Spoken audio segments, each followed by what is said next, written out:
untuk sesekali merasa cemas karena hal tersebut merupakan bagian dari kehidupan manusia. Bahkan dapat bermanfaat ketika gelisah mengingatkan kita adanya bahaya. Namun, jika kecemasan yang Anda alami terjadi terlalu sering, berlebihan, dan tanpa alasan yang kuat, Anda mungkin mengidap gangguan kecemasan alias anxiety disorder. Anxiety disorder masuk dalam gangguan mental, sehingga kondisi ini tentu berbeda dengan cemas biasa. Orang dengan gangguan cemas akan merasa sangat khawatir terhadap berbagai hal, bahkan ketika dirinya sedang berada dalam situasi normal. Dalam kasus yang parah, gangguan kecemasan juga bisa sampai mengganggu aktivitas sehari-hari.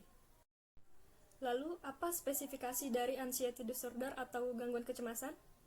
Kecemasan yang merupakan suatu perasaan subjektif mengenai ketegangan mental yang menggelisahkan sebagai reaksi umum dari ketidakmampuan mengatasi suatu masalah atau tidak adanya rasa aman. Perasaan yang tidak tentu tersebut pada umumnya tidak menyenangkan, yang nantinya akan menimbulkan atau disertai perubahan fisiologis atau psikologis. Baiklah, saya akan menjelaskan dengan tipe-tipe gangguan kecemasan. Tipe-tipe gangguan kecemasan ini ada 3, yaitu gangguan panik, gangguan cemas menyeluruh, dan gangguan fobia. Di sini saya akan menjelaskan satu persatu, yaitu gangguan panik adalah gangguan panik mencakup munculnya serangan panik yang berulang dan tidak terduga. Serangan-serangan panik ini melibatkan reaksi kecemasan yang intens disertai dengan simptom-simptom fisik seperti jantung yang berdebar, nafas cepat, nafas tersengal, dan kesulitan bernafas. Tentang ciri-ciri diagnostik yang ada di dalam PPDGJ 3 yang menunjukkan pedoman diagnostik dari gangguan panik sebagai berikut. Ada 3, yaitu gangguan panik baru ditegakkan sebagai diagnostis gangguan utama bila tidak ditemukan adanya gangguan ansietas fobik. Yang kedua, untuk diagnostik pasti harus ditemukan adanya beberapa kali serangan ansietas berat dalam masa sekitar 1 bulan. Lalu pada keadaan-keadaan di mana sebenarnya secara objektivitas tidak ada bahaya. Lalu tidak terbatas pada situasi yang telah diketahui atau yang dapat diduga sebelumnya.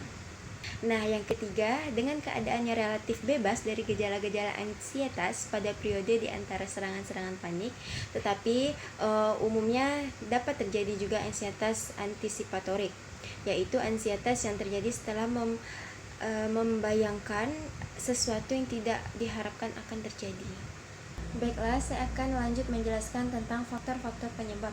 Di sini ada 2 perspektif, yaitu perspektif biologis dan perspektif psikologis, di mana perspektif biologis ini adalah gangguan panik yang diturunkan dari keluarga.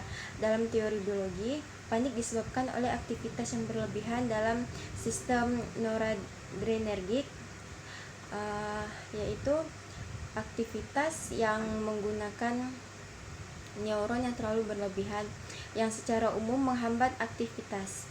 Nah, serangan panik juga berhubungan dengan pernafasan yang berlebihan atau disebut dengan hiperventilasi, sekaligus memicu aspek-aspek somatik yang tidak asing dalam suasana episode panik.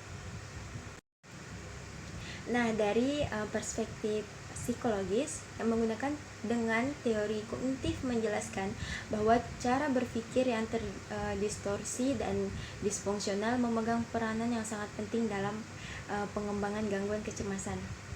Pendekatan ini memandang bahwa penderita gangguan panik menganggap kecemasan sebagai sesuatu yang tidak dapat dikendalikan dan tidak dapat diprediksi. Kemungkinan lain bahwa gangguan panik terjadi pada orang yang memiliki kecemasan tinggi. Kesalahan dalam menginterpretasi yang bersifat merusak stimuli dapat mempengaruhi gangguan kepanikan tersebut.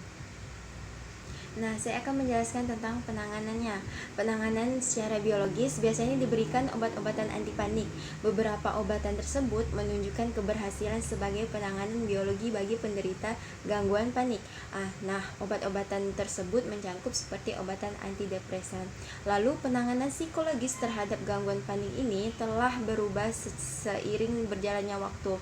Nah, seperti yang saya kutip, yaitu Berlo dan rekan-rekannya mengembangkan terapi pengendalian kepanikan ini yang memiliki 3 komponen yang sepertinya training relaksasi, kombinasi intervensi behavioral kognitif, lalu yang ketiga pemaparan dengan tanda-tanda internal yang memicu kepanikan. Nah, selanjutnya saya akan menjelaskan tentang gangguan kecemasan menyeluruh. Gangguan kecemasan menyeluruh ini merupakan suatu gangguan kecemasan yang ditandai dengan perasaan cemas yang umum dan bahwa sesuatu yang buruk akan terjadi dan keadaan peningkatan keterangsangan tubuh. Gangguan ini juga ditandai dengan kecemasan yang persisten yang tidak dipicu oleh suatu objek, situasi atau aktivitas yang spesifik, tetapi lebih merupakan apa yang disebutkan oleh Freud dengan mengambang bebas. Gangguan kecemasan ini juga merupakan suatu gangguan yang stabil, muncul pada pertengahan remaja sampai pertengahan umur 20 tahun dan kemudian berlangsung sepanjang hidup.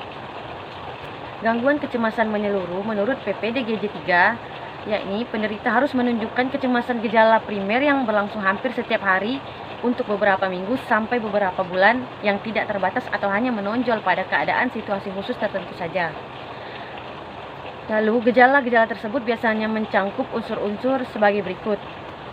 Yang pertama ialah kecemasan, yang kedua ialah ketegangan motorik, dan yang ketiga adalah overaktivitas otonomi. Adanya gejala-gejala lain yang sifatnya sementara, khususnya depresi, tidak membatalkan diagnosis utama gangguan kecemasan menyeluruh, selama hal tersebut tidak memenuhi kriteria lengkap dari episode depresi. Penanganan yang ketiga dari gangguan kecemasan menyeluruh ada pendekatan kognitif dan pendekatan biologis. Yang ketiga, gangguan fobia. Gangguan fobia adalah rasa takut yang persisten terhadap objek atau situasi yang tidak sebanding dengan ancamannya. Di sini ada beberapa tipe gangguan fobia. Yang pertama, fobia spesifik, yang kedua fobia sosial, yang ketiga agrofobia. Fobia spesifik adalah ketakutan yang beralasan dan disebabkan oleh kehadiran atau antisipasi suatu objek atau situasi spesifik. Fobia sosial yaitu ketakutan menetap dan tidak rasional yang umumnya berkaitan dengan keberadaan orang lain.